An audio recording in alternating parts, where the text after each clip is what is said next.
네, 수요 강독 시작하겠습니다.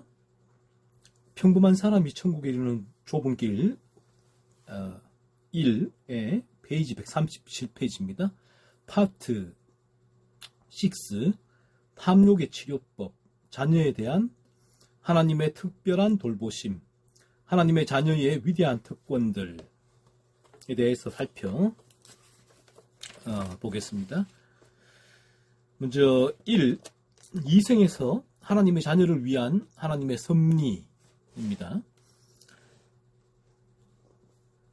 필라가투스, 테오로구스여, 당신은 탐욕에 대하여 만족할 정도로 설명을 해주었지만 한 가지 더 설명을 듣고 싶은 부분이 있습니다. 테오로구스 무엇입니까? 필라가투스, 탐욕에 대한 특별한 치료법에 대하여 알고 싶습니다. 테오로구스, 탐욕에 대한 두 가지 특별한 치료법이 존재합니다. 그것은 자족과 하나님의 섭리에 대한 묵상입니다. 필라가투스, 성경에서는 자족에 대하여 무엇이라고 말하는지 듣고 싶습니다. 테오로고스, 사도는 이렇게 말했습니다. 우리가 세상에 아무것도 가지고 온 것이 없음에 또한 아무것도 가지고 가지 못하리니 우리가 먹을 것과 입을 것이 있은즉 족한 줄로 알 것이니라. 디모데후서 6장 7절 8절. 탐욕의 치료법이 두 가지가 있는데 테오로고스는 자족과 하나님의 섭리에 대한 묵상이다. 이 두 가지를 얘기를 합니다. 먼저 자족에 대해서 얘기하는데 디모데후서 6장 7절과 8절을 말씀을 가지고 우리가 자족해야 될 이유에 대해서 말합니다. 세상에 아무것도 가지고 온 것이 없다. 그렇죠. 우리가 모태에서 나올 때 아무것도 가지고 온 것이 없잖아요. 알몸으로 온다. 그리고 죽을 때, 태어날 때도 아무것도 가지고 온 것이 없지만 죽을 때도 아무것도 가지고 가지 못하게 된다. 못하는 게 우리 인생이에요. 우리가 진리를 통해서 이러한 우리 인생을 살펴볼 때에 이 죽음은 반드시 머지않아 오게 된다라는 사실을 계속 성경의 진리는 우리에게 상기시켜 주는 거예요. 그래서 성경의 진리는 우리가 이 세상에 탐욕스러운 삶, 그 탐욕을 채우기 위하여서 먹을 것과 마실 것과 입을 것과 나의 소유를 아무리 이제 긁어 모은다 하더라도 언젠가 죽게 된다. 죽으면 곧 온다. 그리고 죽게 되면 그가 아무 소용이 없다라는 거예요. 아무 쓸모가 없다. 이 성경의 진리가 주는 우리에게 이제 말씀이죠. 윤리가 이 부분을 계속해서 지적을 하죠. 왜냐면 진리가 아니면 세상은 우리의 죽음에 또 직면하지 못하게 해요. 그리고 세상은 이 세상의 것들이 소중하다, 귀하다. 이 세상에서 풍족해야지, 잘 먹고 잘 살아야지. 세상은 끊임없이 우리에게 죽음에 대해 얘기지를 않아요. 마치 우리가 죽을 것 같이 않을 듯 얘기를 합니다. 그래서 어리석은 부자도 그랬지요. 세상에 살다 보면 세상은 그래요. 세상은 끊임없이 이러한 죽음이 저 멀리 있다고 얘기를 합니다. 세상은. 그래서 어리석은 부자도 내가 이 소출을 그에 많이 거두니까 내가 이 창고에 쌓아두고 잘 먹고 잘 살 거야. 오래도록. 그럴 때 하나님께서 이 부자에게 하신 말씀이 어리석은 자야, 오늘 밤에 내가 네 영혼을 도로 취하리니 네 예비한 것이 네 것이 되겠느냐라고 말씀하셨어요. 이것이 성경의 진리입니다. 그래서 이 세상은 세상의 진리기도 해요. 이 부분은 세상의 진리인데 우리가 이 성경의 진리를 접하지 않으면 직면하지 않으면 세상이 주는 세상의 진리에 끌려다닐 수밖에 없다. 이것이 우리 인생이다. 세상의 진리는 얘기를 하죠. 이 세상에 소유가 얼마나 중요한데 나의 생존을 위해서 세상은 살아가라라고 얘기를 하죠. 이 진리를 직면하고 영혼을 위해 쓰는 것 그다지 중요하지 않아. 이 땅에서 내 소유를 확장하는 것 그것이 훨씬 중요해 라고 세상의 진리는 얘기를 해요. 거짓된 진리죠. 세상에. 하지만 성경의 진리 우리가 인간이라는 존재가 이처럼 이 진리죠. 주의 몸된 교회에서 선포되어지는 이러한 진리 또 귀한 믿음의 선진들의 글 청교도들의 글을 통해서 얻게 되는 진리 성경을 읽으면서 얻게 되는 참된 진리는 끊임없이 지속적으로 얘기를 합니다. 한시도 그래 괜찮아 죽음은 곧 오지 않을 거야 라고 말하는 적이 없어요. 성경의 진리는 너의 인생은 배틀의 푹과 같이 빨리 가고 있어. 이것이 인생이야. 쏜 화살같이 인생은 가고 있어. 한 번 죽는 것은 사람에게 정하신 것이야 라고 성경의 진리는 끊임없이 우리의 죽음에 대해서 얘기를 하죠. 성경의 진리는 이 땅의 것들 죽으면 그거 다 무슨 소용이 있냐 라고 말씀하는 거예요. 죽음 이후에 그 영원한 세상이 우리에게는 더 소중하다라는 것이죠. 그래서 전도서를 통해서 이 세상의 모든 것을 누려본 그 솔로몬이 전도자가 이렇게 고백을 하잖아요. 내가 다 세상의 것들을 누려보니까 헛되고 헛되니 모든 것이 헛되도다 라고 말씀하고 있단 말이에요. 그래서 우리가 이 진리 앞에 선다는 것은 진리는 혹시 여러분의 영혼의 소중함을 일깨워줘요. 죽음 이후에 영원한 영혼의 처소에 대해 진리는 일깨워줘요. 그래서 오늘도 이 진리가 얘기를 디모데후서에도 아무것도 가지고 못하고 간다. 죽음이 온다. 그때는 우리가 아무것도 가지지 못하고 간다. 지금 내가 이 세상의 것들에 이 나를 지배해서 그것에 올인하고 있는 그 인생이 얼마나 어리석은 것인가 진리를 말씀하고 있습니다. 그래서 우리가 먹을 것과 입을 것이 있은즉 족한 줄로 알 것이니라. 그러므로 우리가 이 땅 가운데서는 먹을 것과 입을 것이 있으면 족한 줄로 알란 거예요. 그렇게 우리가 최선을 다해 내가 주어진 이 땅의 인생의 삶을 살아갈 때에 더 많이 모으려고 그렇게 거기에 올인하지 말라. 그 의미 없다라고 진리는 얘기를 하고 있죠. 그래서 이 자족입니다. 자족. 그래서 우리 진리는 계속 우리에게 이 땅의 인생의 허무함, 세상의 헛됨에 대해서 얘기를 하죠. 영원한 세계의 존재, 우리의 영원한 처소에 대해서 얘기를 할 때에 그렇다면 우리가 이 땅 가운데서 이 세상의 것들의 지배를 당해서는 안 된다라는 거예요. 진리는 이 땅의 것들이 나를 지배해서 나의 영혼도 다 팔아먹어버리고 이 땅의 것들이 돈 벌라고 팔아먹어버리고 더 많이 가지려고 몸부림치는 그 삶에 대해서 진리는 헛되다라고 말씀하시면서 단지 우리가 그렇다면 이 땅에서 일용할 양식 주기도문에 위해서 기도하듯이 내게 주어진 삶을 최선을 다해 살아갈 때에 먹을 것과 입을 것이 있으면 족한 줄로 알라는 거예요. 우리가 아무것도 가지고 온 것이 없이 왔고 갈 때도 아무것도 가지고 왔는데 이 땅에 살아가는 생전에 그렇다면 먹을 것과 입을 것이 있으면 그게 얼마나 이제 감사한 일인가 디모데후서에서는 말씀하고 있죠. 또한 히브리서 13장 5절은 돈을 사랑하지 말고 있는 발을 족한 줄로 알라라고 말씀하고 있습니다. 똑같아요. 이 진리가 히브리서에도 말씀하고 있잖아요. 이 진리만이 이 얘기를 해주는 거예요. 세상은 지금 여러분에게 무엇이라고 말합니까? 세상에서는 돈을 사랑해라. 돈 없으면 못 살아가.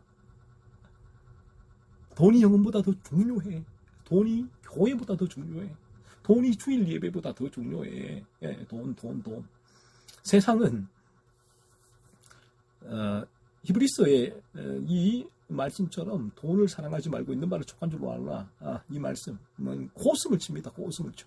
하지만 세상에 그러므로 우리가 살아갈 때에 이러한 세상의 진리는 돈을 사랑하라 라고 말하지만 우리가 이 성경의 진리 앞에 설 때만이 성경의 진리는 바르게 참되게 우리 인생이 나아가야 할 바, 조심해야 할 바, 경계해야 할 바를 알려주는 거죠. 돈을 사랑하지 말라. 있는 바를 족한 줄로 알라라는 거예요. 돈을 사랑하지 말라.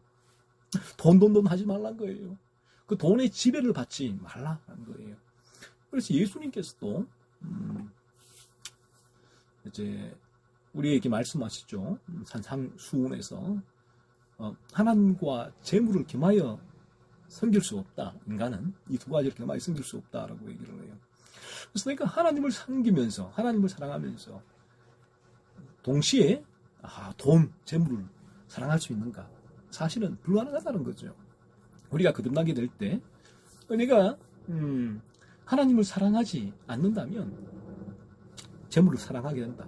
이 재물이 뭔가 하면 이 재물은 헬라어로 맘몬이라고 해요. 이 맘몬이 돈의 신이거든요. 돈의 신. 이 재물이 우리 인간을 지배하게 될 때 이 재물이 하나의 인격체가 된다. 신이 된다. 우상이 된다. 우상이 우리를 지배하는 하나의 인격체로서의 우상이 되어버린다는 거예요. 재물이 지배를 한다는 거예요. 사실은 재물은 중성이에요. 중성. 이 부분에 있어서 거기에 우리를 지배할 수 있는 힘이 없지만 하지만 우리가 그 재물을 사랑하는 그 순간 그 재물의 지배를 받게 되고 그런 순간 이 재물은 인격체가 돼 하나의 우리를 지배하는 우상이 되어버려요. 그런 의미에서 우리에게 우상은 대단히 많이 있습니다. 우상이란 하나의 인격체로서 우리를 지배하는 존재가. 그래서 하나님이 인격체로서 우리를 지배하게 될 때, 거듭나게 될 때 일어나는 현상인데 그렇게 될 때는 우리가 다른 것에 지배를 받지를 않아요.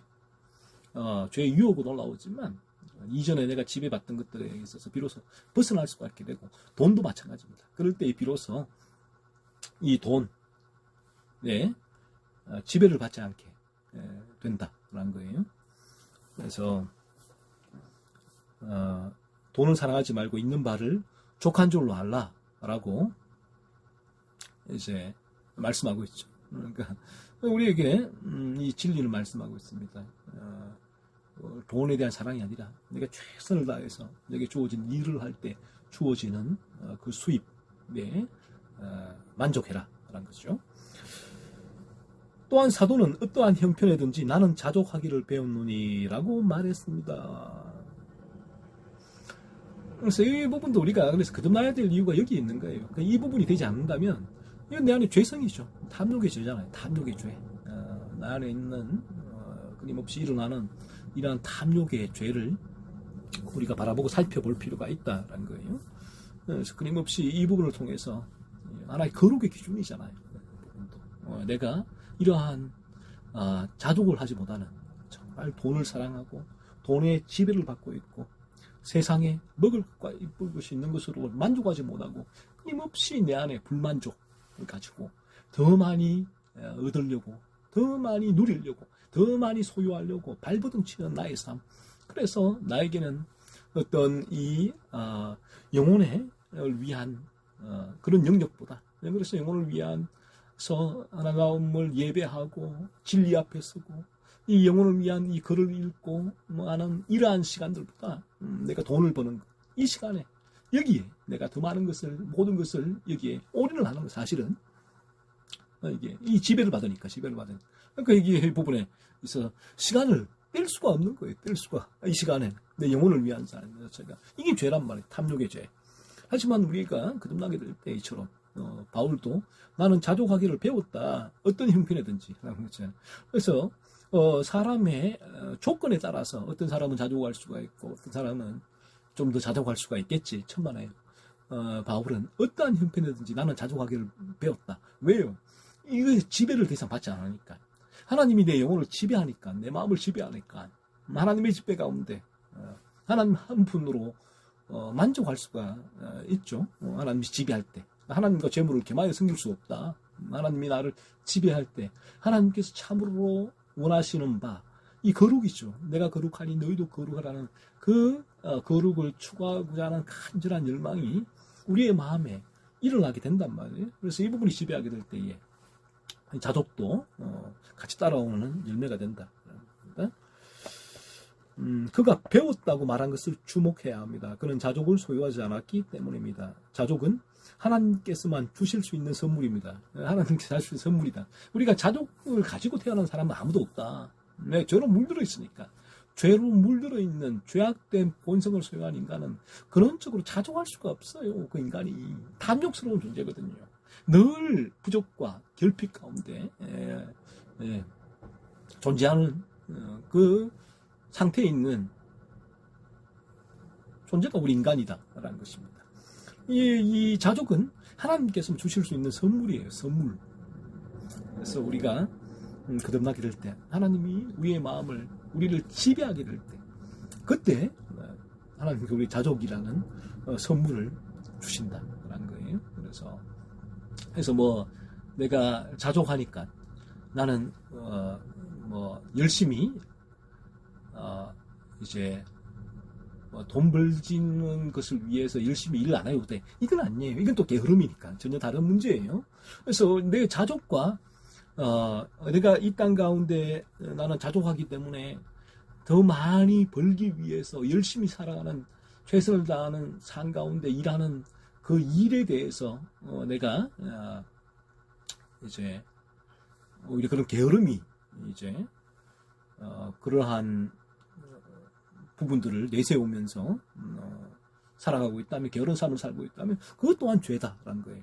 그래서 내가 자족하지만 이 땅 가운데 누구든지 일하기 싫어하거든 먹지도 말라라는 그 말씀처럼 최선을 다 일하게 된다. 삶 가운데 최선을 다 일하게 되고 그리고 거기서 주시는 수익은 하나님의 선물이란 말이에요. 그 부분은. 그래서 그 부분에 있어서 수익에 있는 부분을 내가 만족하는 거예요. 만족하게 되는 것이고 그리고 그 수익을 경제적인 관념이잖아요. 그때 성경의 경제관대로 내가 끝나게 될 때는 이제 그 부분들을 나의 탐욕을 위하여 과하게 소비하거나 다른 사람들에게 내가 더 많은 것을 소유했음을 또 비교해서 또 과시하기 위한 그렇게 물질을 사용하지 않는다는 거예요. 그래서 그런 물질을 또 선한 곳에도 넉넉히 사용할 수 있게 되는 역사가 일어나게 되는 것이죠. 그래서 잠언 33장 25절에는 이렇게 기록되어 있습니다. 의인은 포식하여도 악인의 배는 줄이느니라. 그렇죠? 의인은 포식한다. 악인의 배는 줄인다. 그래서 이 부분이 어떤 자족에 대한 부분이다. 자족에 대해서 그 의인은 포식해도 악인의 배는 줄인다. 의인은 만족한다는 거죠. 악인은 늘 줄인다. 그래서 아이러니하죠. 하나도 부자가 라도 가난할 수가 있고 세상의 기준에서 부자와 가난 세상의 기준에서 가난하더라도 부할 수 있다. 이게 성경이 보는 진리다. 그래서 우리가 이 말씀처럼 의인 거듭난 사람 하나님이 그 마음을 지배할 때 그는 포식한다. 만족한다는 거죠. 하지만 하나님이 지배하지 않을 때는 인간의 탐욕이 늘 굶주린다. 우물가의 여인처럼 그 수가성에 있는 그 여인처럼 남편 5명이나 바꿨잖아요. 만족이 되지 않아요. 늘 불만족하다. 이것이 이 여인에게는 그 남자를 바꾸는 삶으로 드러났을 뿐이죠. 또 다른 사람에게는 뭐로 드러날까요? 만족이 없으니까 어떤 술로 드러나기도 하고 만족이 없어 마셔도 만족이 없다. 어떤 분에게는 취미로 드러나기도 하고 어떤 사람에게는 쇼핑으로 드러나기도 하고 뭐 이런 부분들이 드러나게 되겠죠. 늘 줄인다, 늘 줄인다. 만족이 없다. 고대 교부 시릴은 우리는 작은 것을 가지고 자족하면 사는 것에 익숙해져야 한다. 그러면 우리는 이득을 얻기 위하여 악하고 불길한 행동을 하지 않을 것이다. 네, 고대 교부 시릴은 그러니까 이 부분은 어떤 일반 은총적인 충고기도 해요. 경고기도 하지만 교훈이기도 하지만 하지만 우리가 사실은 이 부분이 일반 은총적으로 우리의 삶에 어느 정도 외적으로 일반 은총은 영향을 미치니까 외적으로 내가 자족하며 사는 것에 익숙해지려고 애를 쓸 수가 있지만 애를 쓰고 어느 정도는 좀 그 외적으로 자족해야지 라는 부분들을 내가 의식하며 살 때 영향을 미칠 수가 있지만 사실은 그 영혼이 거듭날 때에 이 자족은 이루어질 수가 있는 거거든요. 그럴 때 이 교훈도 우리에게 비로소 적용이 될 수 있다. 작은 것을 가지고 자족하며 사는 것에 익숙해져야 된다라는 거예요. 이 말씀을 들을 때 거듭난 영혼은 그래 이 부분을 이렇게 살아야겠구나. 이 부분이 가능해진다. 그렇지 않은 부분들은 죄의 유혹으로 올라왔을 때 그렇지 않은 부분이 있다면 회개하게 되고 그리고 또 이 부분이 이렇게 삶이 되지 않을 때는 또 우리는 자족하지 못하는 나의 삶, 이 탐욕을 찾아내고 하나님 앞에 이 탐욕을 내어놓고 또 회개해야 된다는 거예요. 그래서 자족하지 않으면 우리는 이득을 얻기 위하여 악하고 불길한 행동을 하게 될 것이다. 이 탐욕에서 나오는 것이거든요. 이득을 얻기 위해서 어떤 이제 장사를 하면서도 이 부당하고 부정한 방법을 사용해서 장사를 수익을 얻는 거예요. 그래서 오늘날 사회가 얼마나 그래서 법이 일반적으로 들어와 있잖아요. 그러한 이제 부당한 방법을 사용해서 수익을 얻지 못하도록 하는 법이 들어와 있는 거예요. 그래서 우리가 이 탐욕, 그러니까 탐욕 때문에 자기의 소유, 수익을 얻기 위해서 그러한 부당한 방법을 사용하게 된다. 자족할 수가 없으니까 자족이 안 된다. 그러니까 이 수익이 이웃을 하나 팔고서 내가 정당하게 팔면 1,000원의 수익을 올릴 수 있는데 그러면 그 부분에 자족을 해야 되는데 이 탐욕이 자족이 안 된단 말이야. 이거를 2,000원 수익을 올리려고 하니까 여기에 온갖 이제 부당한 방식을 사용하게 되는 거죠. 이전에 제가 신우회를 구청에 설교를 할 때에 한 집사님께서 이제 공무원이신데 이제 그만두고 친구와 사업을 하겠다 할 계획이 있어서 한 주간 이렇게 중국에 쭉 사업을 좀 보고 또 구상하려고 갔다 왔는데 이제 포기를 했대요. 그래서 계속 이제 그냥 이 공무원 생활 하는 걸로. 근데 왜 그러냐 했더니만 그 친구가 집사님에게 사업에 성공하려면 잘 알려면 2가지를 명심해야 된다라고 알려줬대요. 하나는 이제 이 죄 짓는 것을 무서워하지 않아야 된다라는 거예요. 사업하면서. 잘 알리면 또 하나는 감옥에 가는 것을 무서워하지 않아야 된다. 이 2가지를 알려줬다는 거예요. 그러니까 이게 그분이 이 사업하면서 어떤 부분이에요? 이 부분에 있어서 내 탐욕에 내 더 많은 것을 이제 탐욕이 내가 최선을 다하는 이 자체 그리고 올리는 이 수입에 만족하지 않으니까 어떻게 하면 작게 투자해서 많은 것을 얻을 수 있을까? 이 탐욕이잖아요. 그러니까 이 부분에 있어서 이 법을 어기는 불법적인 일을 하게 되는 거예요. 그러니까 죄 짓는 것을 두려워하지 말라. 감옥에 가는 것을 무서워하지 말라. 이 2가지를 명심하라는 것이죠. 이 얼마나 관행처럼 이 사업을 할 때 굳어져 있는 생각인가 하는 것입니다. 이 탐욕이라는 것이죠.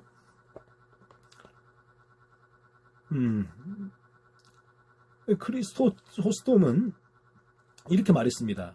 아무것도 소유하지 못한 자가 불쌍한 자가 아니라 더 많이 소유하기를 바라는 자가 불쌍한 사람이다. 또한 많이 소유한 자가 부자가 아니라 아무것도 소유하기를 원하지 않는 자가 부자이다. 정확한 말이잖아요. 크리스토스톰이 황금의 입이죠. 크리스토스톰이란 말은 아무것도 소유하지 못한 자가 불쌍한 자가 아니다라는 거예요. 아무것도 없는 것. 가난한 사람이 불쌍한 사람이 아니라 더 많이 소유하기를 바라는 사람이 불쌍한 사람이다 라는 거예요. 이 사람 만족이 없거든요. 있어도 부족하다. 끊임없이 부족하다. 이 불쌍한 사람이라. 이 사람이 오히려 또 많이 소유한 자가 부자가 아니란 거예요. 많이 소유했다고 해서 아무것도 소유하기를 원하지 않는 자가 부자란 거예요. 그렇죠. 이 사람이 부자죠. 내 안에서 그 사람이.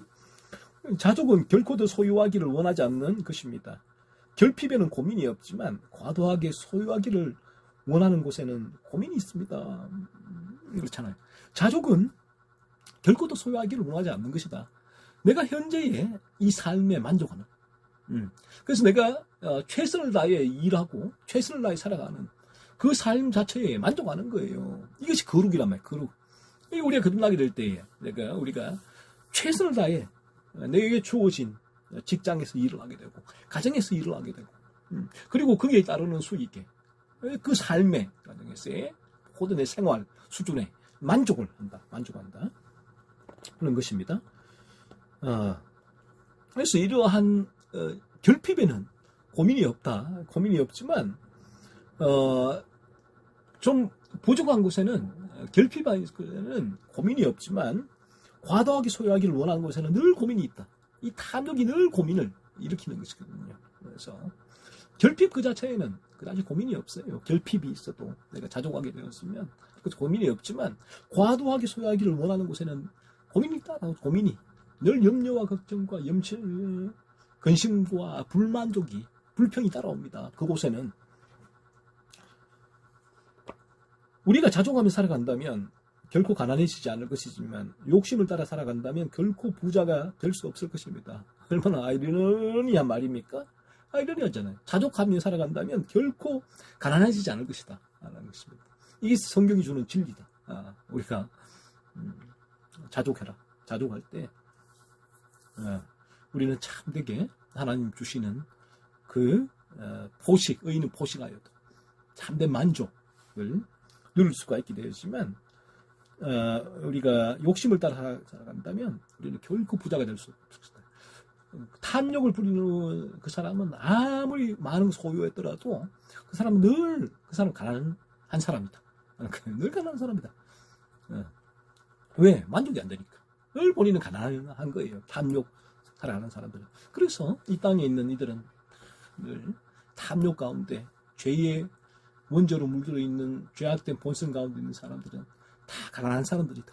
늘 탐욕 가운데. 어떻게 하면 더 많은 얻을 수 있을까? 어떻게 하면 저 사람의 소유를 내가 뺏을 수 있을까?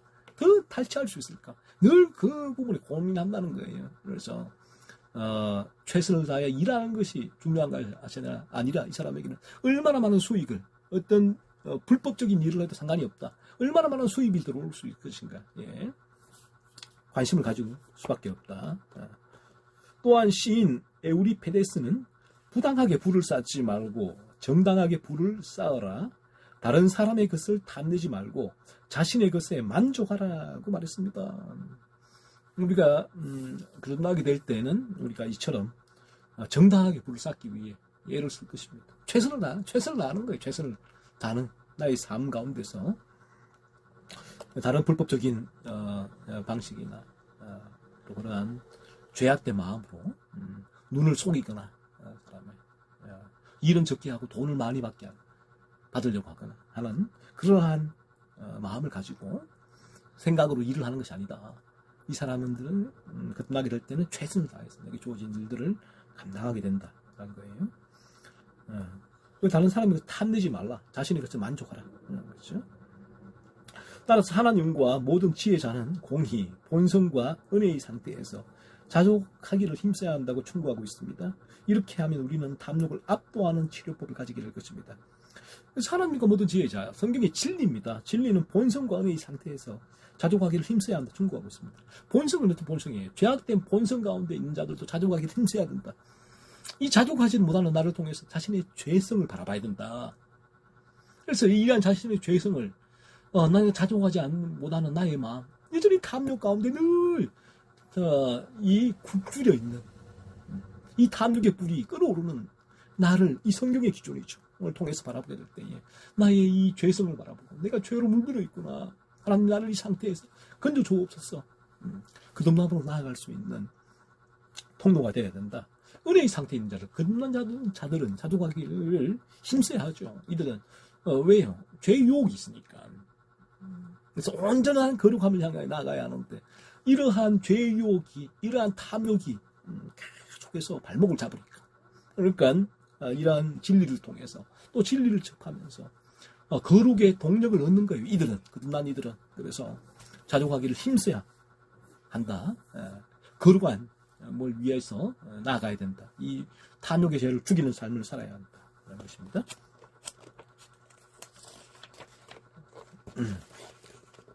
필라가투스, 탐욕에 대한 두 번째 치료법에 대하여 말해 주십시오. 두 번째 치료가 하나님의 섭리에 대한 묵상이다라고 말씀을 드렸죠.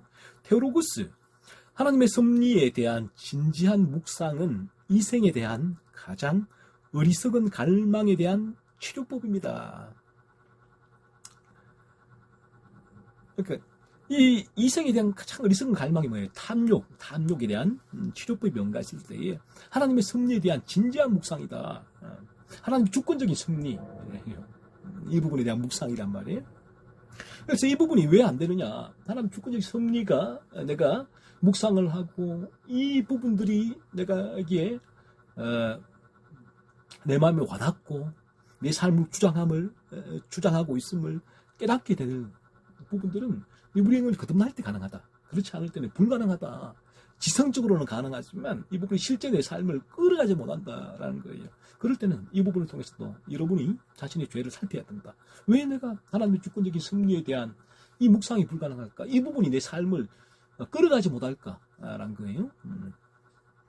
만약 하나님께서 모든 시대에서 자신의 백성에게 음식과 의복을 공급해 주신다는 섭리적인 돌보심을 깊이 묵상하고 얼마나 신비한 방식으로 그것들을 제공하는지를 묵상한다면 우리 안에 있는 이러한 악을 바로잡기에 충분하며 그것은 우리에게 탐욕에 대한 탁월한 방부제가 될 것입니다. 그렇죠.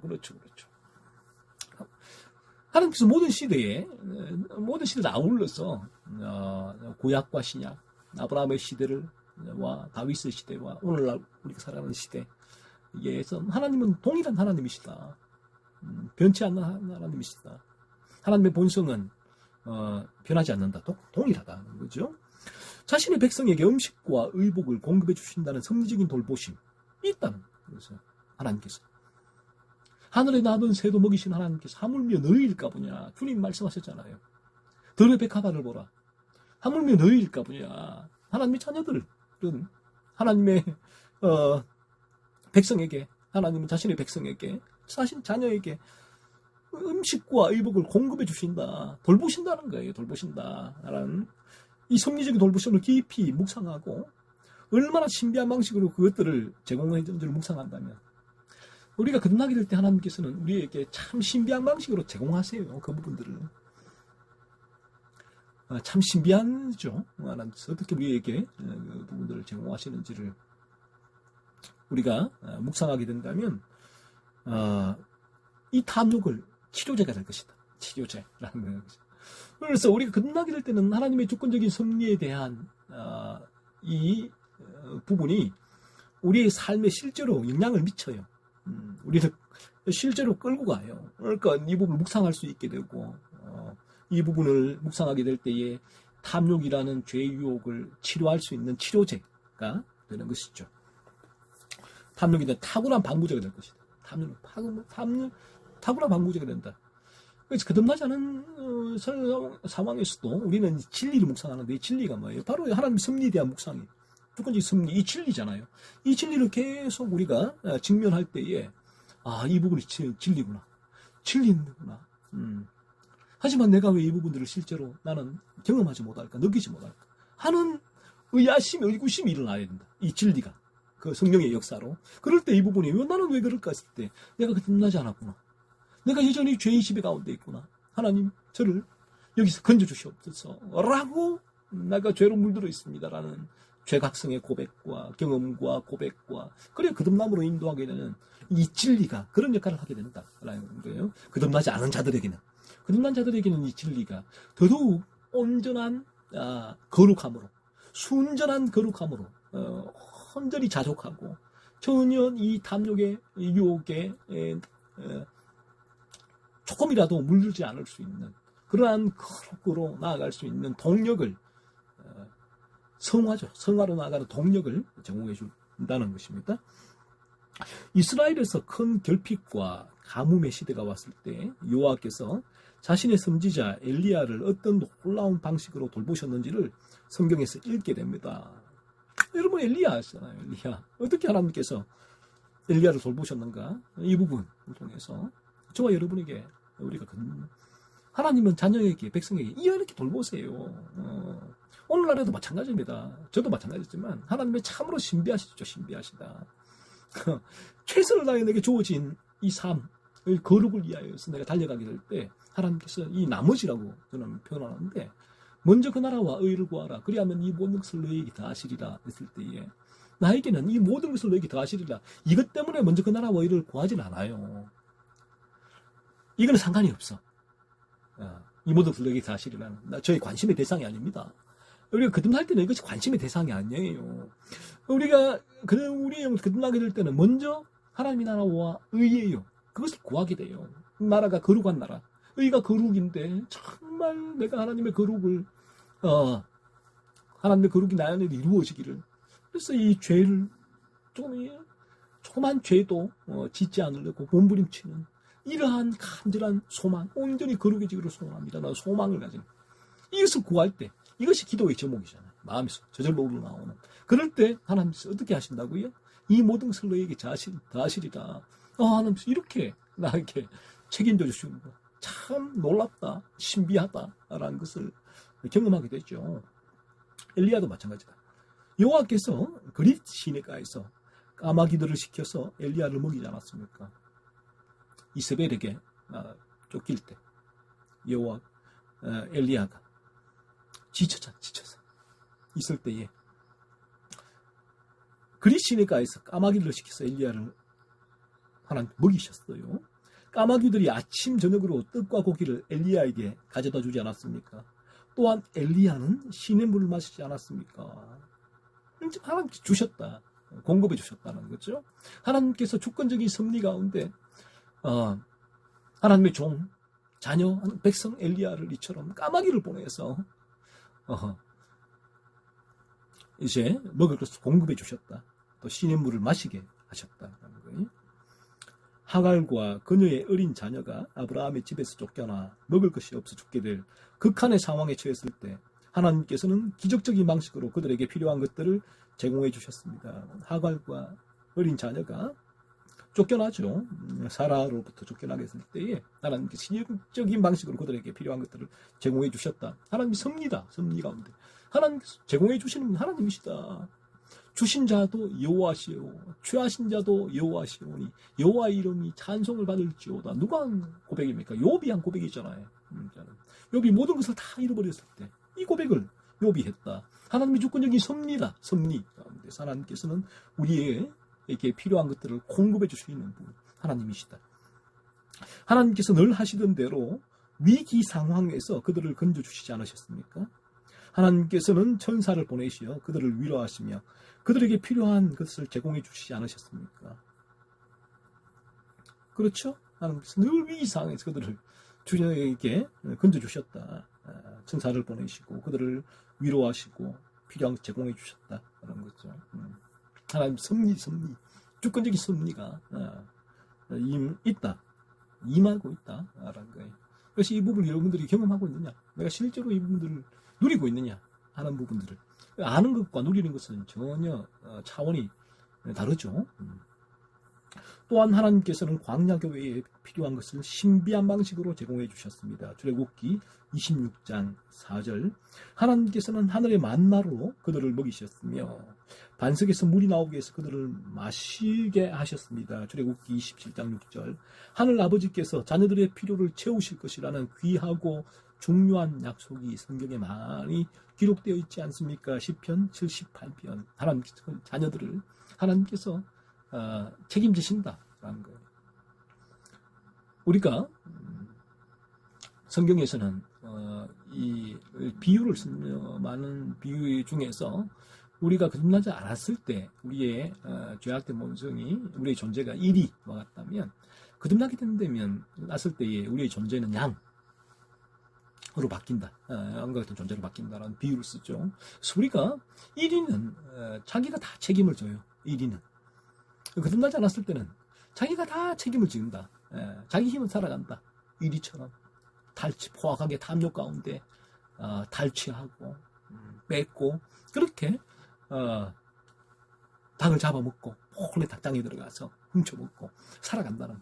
근데 이 일이가 거듭남으로 양이 될 때는 이제 양은 눈도 잘 안 보여요. 안 보여. 뺏어 먹을 수도 없어요.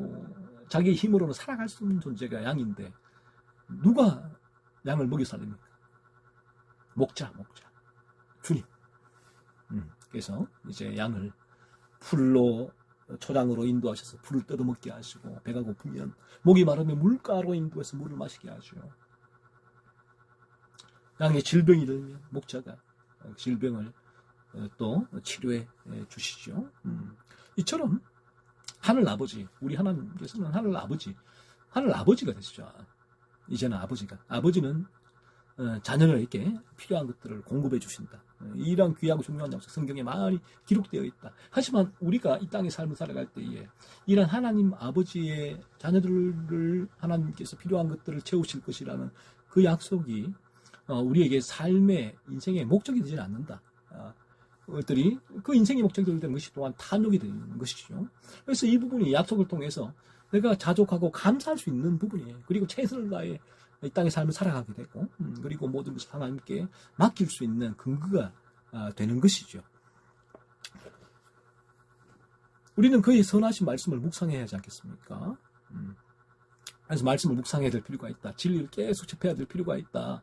진리를 접하지 않으면 어느 누구도 이 말씀을 해주지 않아요. 세상에서는 네 주먹을 믿고 살라고 얘기를 하죠. 세상은 네가 어떠한 방식을 사용하든지 네 생존을 위해서 네가 알아서 살아가라고 말씀하고 있는데 성경의 진리는 그렇지 않다.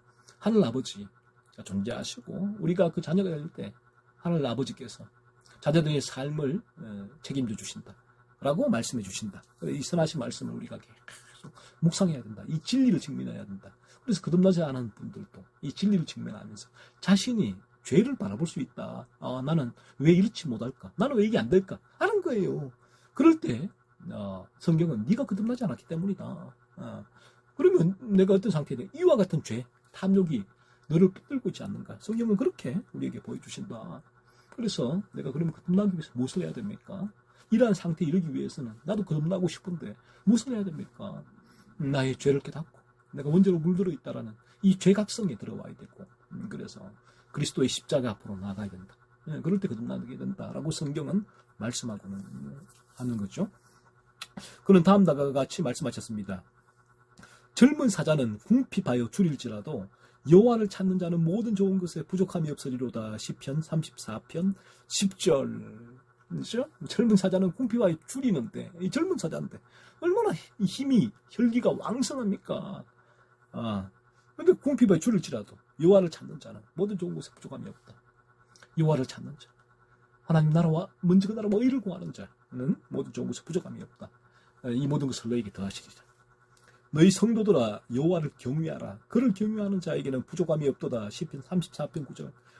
성도들아 여호와를 경외하라. 여호와를 경외하는 자에게는 부족함이 없다. 하나님을 경외한다. 하나님을 찬양하고 경배하고 감사하고 그 나라와 의를 구하고 나 같은 존재를 부르셔서 이러한 영혼을 거듭나게 하시고 이제는 내가 이 죄를 죽이는 거룩한 삶을 위해 살아가게 하는 실제로 나의 삶 가운데 그러한 조그만 죄도 미워하고 죽여가는 그런 삶을 살게 하신 그 하나님을 경외하고 자에게는 그런 삶을 살 때는 그 안에 부족함이 없다. 늘 안에 하나님께서 만족을 주신다.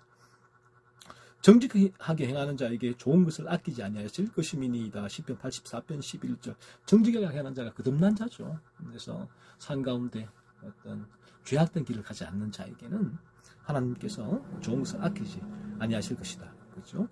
너희 하늘 아버지께서 이 모든 것이 너희에게 있어야 할 줄을 아시느니라. 그런즉 너희는 먼저 그의 나라와 그의 의를 구하라. 그리하면 이 모든 것을 너희에게 더하시리라. 마태복음 6장 32절로 33절. 제가 방금 드린 말씀이죠. 아버지께서 이 모든 것이 너희에게 있어야 할 줄을 아신다. 우리 아버지는 아신다. 우리보다 더 잘 아세요. 하나님 아버지는. 그래서 우리가 먼저 그 나라와 의를 구할 때 우리를 아시는 하나님께서 필요한 것을 공급해 주신다. 라는 거죠. 하지만 우리에게 소원은, 추구하는 바는 이 모든 것을 내게 더해 주시기 때문에 하나님 앞에 내가 10의 2조를 하면 4배를 받겠네. 그런 게 아니란 거예요. 그런 부분에 있어서 전혀 그러한 얄팍한 생각을 가지고 하나님을 섬기는 것이 아니라 내가 먼저 그 나라와 의를 구하는 것. 하나님 나라는 죄가 없는 상태, 거룩한 나라잖아요. 내가 거룩해지고자 하는 그런 소망을 가지고 내가 거룩하니 너희도 거룩하라는 그 말씀처럼 조그만 죄에도 내가 죄를 찾아내고 그 죄와 분투하며 그 죄를 죽이는 삶을 살아갈 때에 이것이 나의 소원이다. 그러면 나머지를 하나님 책임져 주신다. 하나님 은혜다. 이 부분은 이런 거죠. 너희 염려를 다 주께 맡기라. 이는 그가 너희를 돌보심이라. 베드로전서 5장 7절. 염려를 다 주께 맡기십시오. 거듭난 영혼에는 가능해요. 거듭난 영혼에는 다 하나님께 맡길 수 있다. 거듭난 영혼은. 그러면 하나님께서 우리를 돌보신다. 목자가 돌보시니까 목자에게 다 맡기세요. 너희는 무엇을 먹을까 무엇을 마실까 하여 구하지 말며 근심하지도 말라. 누가복음 12장 29절 말씀. 무엇을 먹을까 무엇을 마실까 이것조차도 구하지 말라. 근심하면서 그렇죠. 말씀하고 있잖아요. 아버지가 아신다. 거예요. 내가 결코 너희를 버리지 아니하고 너희를 떠나지 아니하리라 하셨느니라. 히브리서 13장 5절. 우리 주님은 결코 우리를 버리지 않고 우리를 떠나지 아니한다. 다 함께 하신다. 주권적인 섭리가 거듭난 영혼에게 있다. 주께서 가까우시니라. 아무것도 염려하지 말라. 거듭난 얘기 말씀하십니다. 이와 같은 많은 약속이 하나님의 섭리에 대한 우리의 믿음을 지키도록 하기에 충분하지 않습니까? 하나님이 우리에게 농담하시겠습니까? 하나님이 그런 문제에 관심이 없어 보입니까? 하나님이 약속을 지키지 않으실까요? 그렇게 생각하는 것은 신성모독이 아니겠습니까? 하나님은 참되시고 모든 사람은 거짓말쟁이입니다. 하나님은 약속을 신실하게 지키십니다. 하나님의 말씀은 왕의 말보다 훨씬 더 신실합니다. 그런데 왜 우리는 그 말씀을 의지하지 않습니까? 그 말씀 앞으로 나아가서 말씀을 붙들지 않습니까? 왜 하나님을 전적으로 의지하지 않습니까? 왜 여전히 탐욕스럽습니까?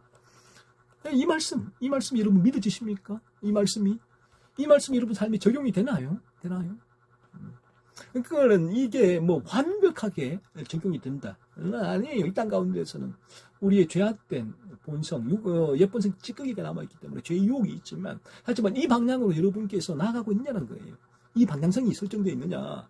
그래서 여러분 가운데, 삶 가운데서는 늘 모든 삶이 이 방향성 가운데, 하나님의 이 말씀 가운데서 이 신실하신 말씀을 붙들고 하나님 주권적인 섭리를 바라보고 어떠한 상황에 있든지 간에 하나님 주권적인 섭리, 그 섭리를 가운데서 그 상황을 받아들이고 그 상황에서 만족하고 또 그 인생의 길을 걸어가고 있는가 하는 거예요.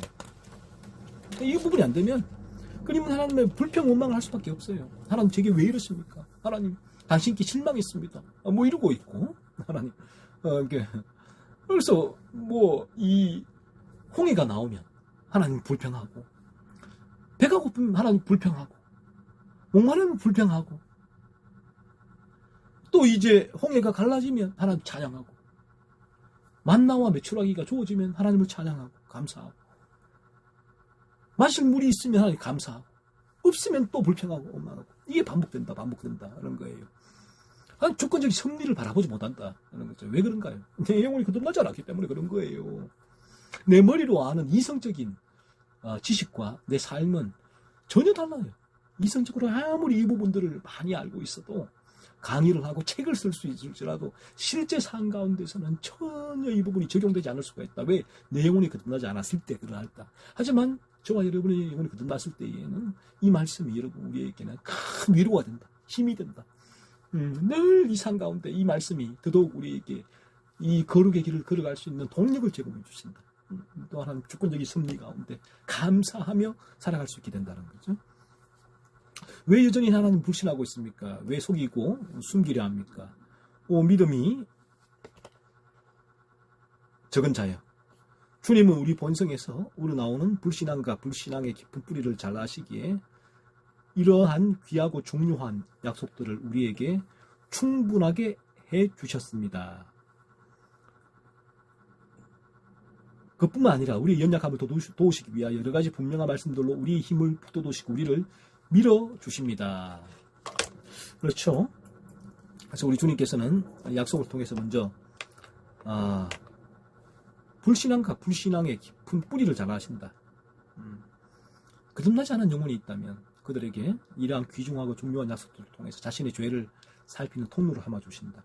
하지만 연약한 자들에게도 이 말씀을 통해서 힘을 북돋우시고 우리를 밀어주신다 라는 것입니다. 오늘 수요강독은 여기까지 하겠습니다.